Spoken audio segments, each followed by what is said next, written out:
Hello, good morning everyone. मैं अरविंद गोस्वामी आप सभी लोगों का साइंस क्लास में स्वागत करता हूं। क्लास 9 के लिए एनसीईआरटी पैटर्न का साइंस हम पढ़ रहे हैं। ठीक है दोस्तों, जैसे कि आप लोग देख रहे हैं कि साहस प्रबल हो तो ब्रह्मांड भी सीमित नजर आता है।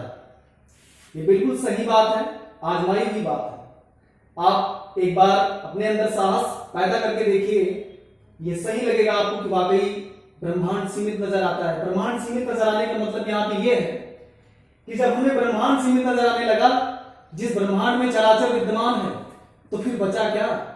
ठीक है, स्टार्ट करते हैं अपना क्लास, जो पार्ट 3 हम लेकर आए हैं आप लोगों के लिए, लेसन नंबर 2 का।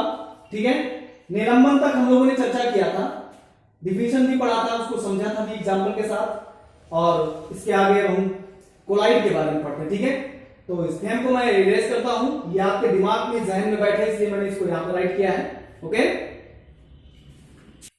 ओके, कोलाइड आप लोगों ने पढ़ा होगा, और नहीं पढ़ा होगा तो नाम तो जरूर सुना होगा। अगर नाम भी नहीं सुना है तो नाम पढ़ लो, मैं बताऊंगा। ठीक है, आपको मैंने बताया था इसके अगले वीडियो में कि निलंबन क्या होता है। निलंबन बताया था, समांगी विषमांगी मिश्रण के बारे में हमने पढ़ा था, शुद्ध पदार्थ और अशुद्ध पदार्थ भी पढ़ा था। ठीक है, चलो खैर ठीक है, निलंबन की थोड़ी सी बात कर लेते हैं यहाँ पे।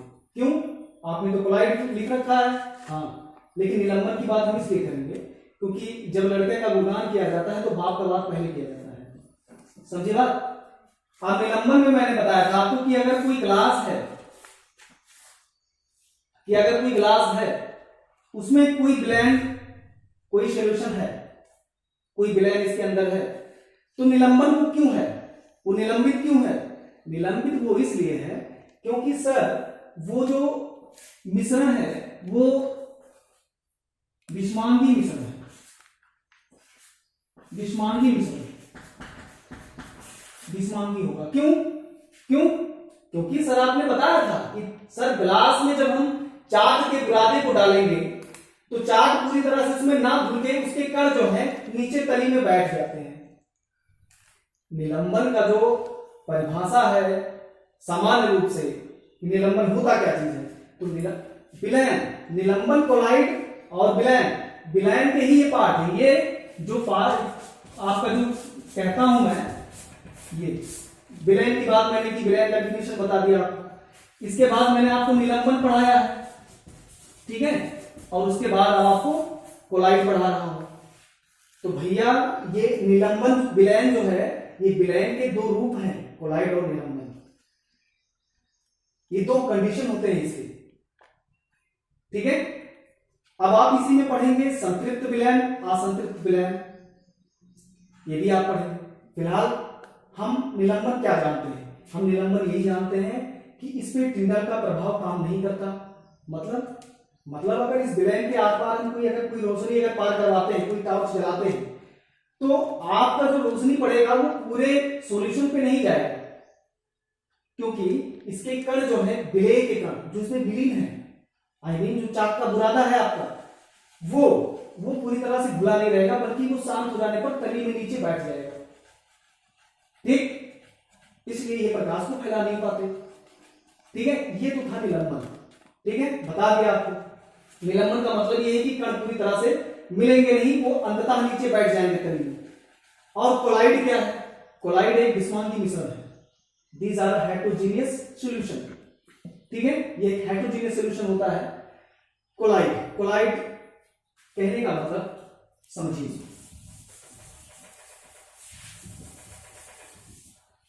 कोलाइड एक विषमांगी मिश्रण है, इसमें विलेय के कण फैले हुए होते हैं जो टिंडल इफेक्ट को प्रदर्शित करते हैं, टिंडल प्रभाव को प्रकट करते हैं। ये कैसे, पहले लिख देता हूं, उसको पहले लिखो। ठीक है, लिख के बताता हूं। कोलाइड, ठीक है, कोलाइड एक विषमांगी मिश्रण है, इसमें विलेय के कण फैले होते हैं, मतलब पूरे विलेय में फैले होते हैं। दूध देखो, अब बताओ दूध में क्या मिलाया है, तो दूध कैसे बना है। मतलब पूरी तरह से ऐसा नहीं लगता है आपको कि मतलब कहीं कलर उसका छोटा घटा बड़ा हो, ऐसा नहीं लगता ना। धुआं आप देखते हो तो धुएं के कण भी जहां होते हैं तहां समान रूप से होते हैं। बादल का वही कंडीशन है, और कुहासा, यानी कोहरा जिसको आप बोलते हो, वो भी वही होता है। कोहरे में जब आप देखते हैं कोई गाड़ी मूव करती है, किसी मोड़ से टर्न करती है, और शाम का समय हो या थोड़ी सी मतलब अंधेरा होना शुरू हुआ हो, और उस समय अगर कुहासा हो या सुबह का टाइम हो, उजाला होना शुरू हुआ हो, कुहासा उस समय हो, कोई गाड़ी किसी मोड़ पे टर्न कर रही हो और आप कहीं दूर से देख रहे हो, तो आप देखेंगे कि उसकी लाइट काफी दूर तक अपने फोकस को बनाते हुए जाती है, फैलते हुए। आपको पता लग जाएगा कि कोई गाड़ी मूव कर रही है कोहरे में। कहने का मतलब जो है, अब उस प्रकार जो गाड़ी की लाइट, हेडलाइट की जो रोशनी है उस कुहासे में फैल जाती है, मतलब टिंडल इफेक्ट उस पर होता है पूरी तरीके से। टिंडल इफेक्ट का मतलब यही होता है। टिंडल इफेक्ट का एक अलग से हम डिस्कस कर रहे हैं, लेकिन फिलहाल इसमें इंक्लूड करेंगे टिंडल इफेक्ट को, ठीक है। तो कोलाइड एक विषमांगी मिश्रण है, इसमें विलेय के कण फैले होते हैं जो टिंडल प्रभाव को प्रकट करते हैं, अर्थात अपनी ओर आ रही रोशनी को फैला देते हैं। ठीक, सीधा सीधा मतलब है। एग्जाम्पल के तौर पे दूध, धुआं, कुहासा, कोहरा, बादल इत्यादि आप लोग समझ सकते हैं इसके लिए।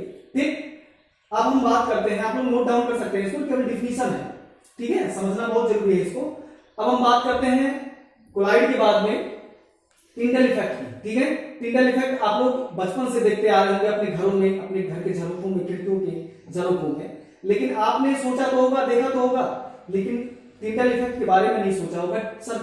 सर जॉन टिंडल ने इसका रिसर्च किया था, शायद आपने सर जॉन टिंडल की तरह सोचा नहीं होगा। हालांकि आपने झरोखे से सूर्य की रोशनी आते देखी होगी, खिड़की से आते देखी होगी, कहीं छोटा सा छिद्र रहे तो वहां से आती देखी होगी, लेकिन आपने बहुत कुछ सोचा होगा, लेकिन सर जॉन टिंडल ने जो सोचा वो आपने नहीं सोचा होगा। इसको नोट कर लीजिए, मैं बताता हूं, ठीक है।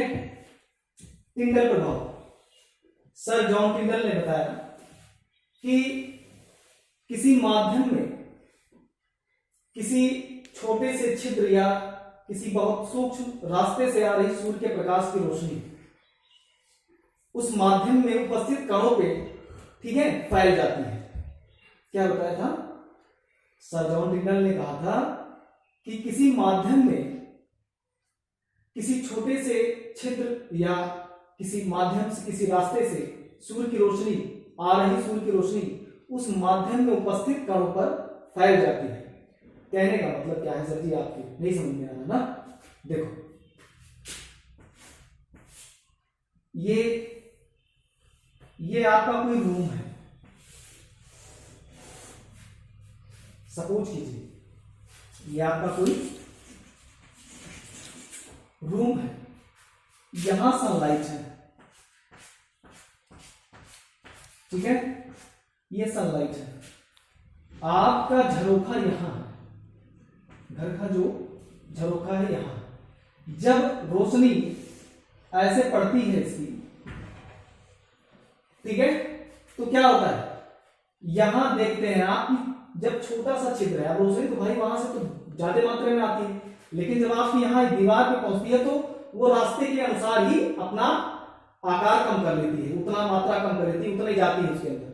लेकिन जैसे ही ये फिर यहां इतना कम हुआ, जैसे ही फिर यहां खुला तो पूरे माध्यम में फैल जाती है।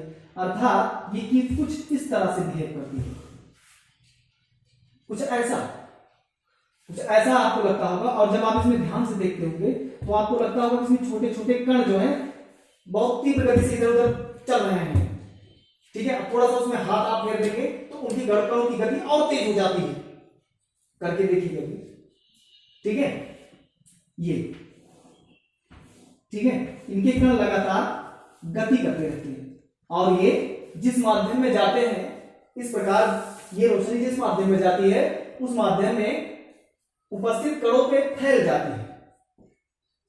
आगे बात समझ में? अब मैं इसका डिफिनेशन लिख देता हूं, आप इसको लिख लीजिए, ठीक है। यही है टिंडल इफेक्ट। इसका जरूरत हमें लगेगा बिलेन के और आगे पढ़ने में, ठीक है। फिलहाल जो भी टॉपिक आपके क्लास में अभी दिया है उसे हम पढ़ते हैं। जब आप 11th में जाएंगे तो टिंडल इफेक्ट के बारे में आपको और होल से पढ़ाया जाएगा, ओके। फिगर मर्जी आप अपने समझने के लिए रफली कर सकते हो, ये फिगर कोई ओरिजिनल फिगर नहीं जो आप बनाओ, ठीक है, ये कोई फिगर नहीं है, ये केवल मैंने आपके दिमाग में डालने के लिए केवल इसको क्रिएट किया है बस, ठीक है। आप समझ जाइए, ठीक, बस आप इसको बनाना नहीं है। इसका डिफिनेशन मैं लिखवा देता हूं, लिख लीजिए बस, ओके।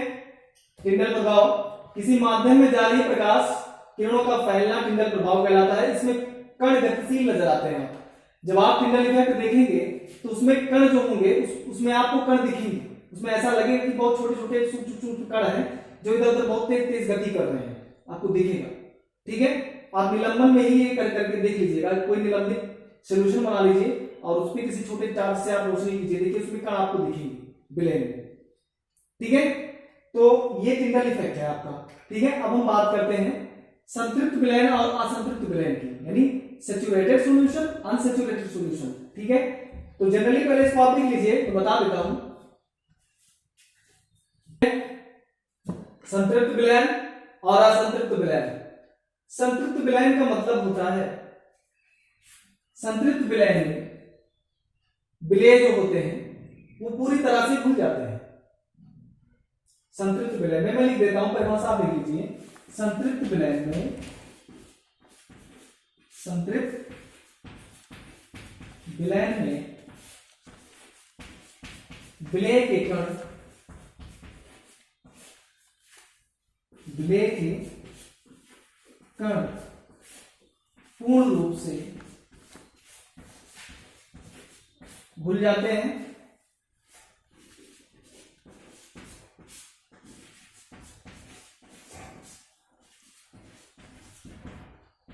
संतृप्त विलयन कहलाता है।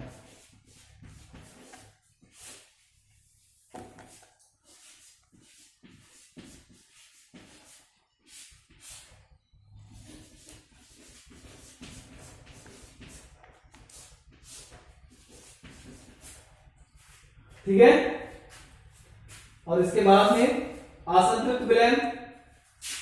असंतृप्त विलयन में संतृप्त विलयन और असंतृप्त विलयन। ठीक है, संतृप्त विलयन क्या होता है? संतृप्त विलयन में विलेय के कण पूर्ण रूप से घुल जाते हैं, संतृप्त विलयन कहलाता है। कहने का मतलब, कोई विलयन अगर आप बना रहे हो और जो उसमें विलेय पदार्थ था उसमें घोल रहे हो, ठीक है, होता क्या है कि कभी कभी कोई चीज आप ऐसा भी घोल बनाए होंगे जो बना तो होगा लेकिन पूरी तरह से नहीं घुला होगा या पूरी तरह से घुल गया होगा। तो ये दो प्रकार का सॉल्यूशन आता है। ठीक है, वो अलग बात है। टिंडल प्रभाव, निलंबन, कोलाइड, ये चीजें अलग हैं। ये तो विलयन के प्रकार हैं, लेकिन ये विलयन का वो है गुण, एक प्रकार से गुण, प्रॉपर्टी आप समझ सकते हो, कोई दिक्कत नहीं। ये जाति है, घुल जाने वाली जाति है कि ना घुलने वाली जाति है। ठीक, संतृप्त विलयन। संतृप्त विलयन में विलेय के कण पूर्ण रूप से घुल जाते हैं, संतृप्त विलयन कहलाता है। और असंतृप्त में इसी का उल्टा होता है कि विलेय के कण पूर्ण रूप से नहीं घुलते, अर्थात कुछ ना कुछ बचे रहते हैं विलेय के कण, तभी तो वो असंतृप्त हैं। तो बस ये दोनों चीजें अक्सर कभी कभी पूछ ली जाती है मोबिल पे में। ठीक है, टिक लगाने के लिए, तो आपको पता रहेगा तभी आप टिक कर पाओगे। ठीक, चलो ठीक है, इसे नोट कर लो और इसके बाद में हम अगले टॉपिक पे पहुंचते हैं। और आगे बढ़ने से पहले इन दोनों का एग्जांपल लिख लेते हैं, ठीक है, ताकि कोई दिक्कत ना रहे समझने में। संतृप्त विलयन का मतलब पूर्ण रूप से घुल जाना। क्या ले लें, चीनी पानी, कोई दिक्कत नहीं है। जैसे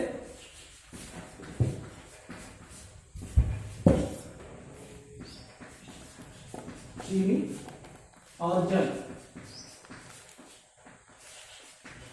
ठीक है, ये हो जाएगा।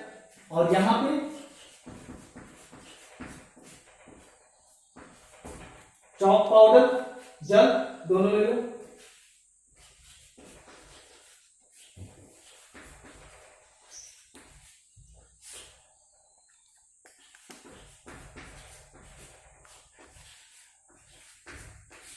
ठीक, चीनी पानी में पूरी तरह से घुल जाएगा, लेकिन चाक पाउडर पानी में पूरी तरह से नहीं घुल पाएगा। ठीक है, तो वो असंतृप्त का उदाहरण हो गया और ये संतृप्त का हो गया। बस इससे ज्यादा नहीं समझना है आपको। नहीं ज्यादा दूर जाओगे, ज्यादा ढेर सारे एग्जाम्पल में घुसोगे तो आपको कंफ्यूजन पैदा होना शुरू हो जाएगा। इसलिए परिभाषा सरलतम रूप से लिख दिया है, एग्जाम्पल सटीक आपको दे दिया, उसका भी परिभाषा सरलतम रूप से लिख दिया और एग्जाम्पल आपको सटीक दे दिया। अब आप सैचुरेटेड, ये सैचुरेटेड सॉल्यूशन है, वो अनसैचुरेटेड सॉल्यूशन है, इंग्लिश लिखना चाहते हैं आप नोट कर सकते हैं इसका। ठीक है, आप पहुंचते हैं अगले टॉपिक पे। टॉपिक जो हमारा है वो है पृथक्करण की प्रक्रिया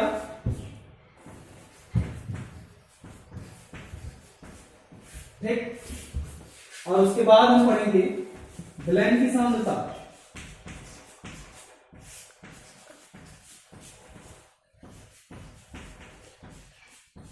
या हम विलयन की सांद्रता पहले पढ़ लेंगे, उसके बाद पढ़ेंगे पृथक्करण की, ठीक है, प्रक्रिया। इसमें आपकी कई प्रक्रियाएं शामिल होंगी, ठीक है। अगले वीडियो में इसकी हम चर्चा करेंगे क्योंकि समय हो चुका है लगभग आपका, ठीक है। अब विलयन की सांद्रता और पृथक्करण की प्रक्रिया, ये दोनों हम पढ़ेंगे अगले वीडियो में। जितना भी आपको इस क्लास में पढ़ाया है उतना आप रिवीजन कीजिएगा, अच्छे से नोट डाउन कर लीजिएगा उसे और पढ़िएगा। कोई भी कंफ्यूजन होगा, कोई भी डाउट होगा तो हमारे आप व्हाट्सएप नंबर से संपर्क कर सकते हैं, उसमें अपनी प्रॉब्लम भेज सकते हैं, ठीक है। मैं पूरा प्रयास करूंगा कि आपका प्रॉब्लम जो है उसे अच्छे से सॉल्व कर दूं, ठीक। यहां अपने डाउट को भेज दीजिए, पर्सनल मेरे पास पहुंच जाएगा, ठीक है। अब मैं भेज दूंगा वापस उसका जवाब। तो बस इसके बाद में ये अगला जो टॉपिक जो है और जो अगली टॉपिक आपकी किताब की है वो हम चर्चा करेंगे अगली वीडियो में। और मेरा उम्मीद है कि कल का लास्ट वीडियो होगा लेसन नंबर 2 का। इसके बाद हम एक्सरसाइज के क्वेश्चन को डिस्कस करेंगे, ठीक है। तो बस पढ़ते रहिए, मस्त रहिए। कोई भी डाउट हो उसको बताइए, शेयर कीजिए वीडियो को और अधिक से अधिक लोगों को जोड़िए, ठीक है। और अपना ख्याल रखिए। Bye, take care.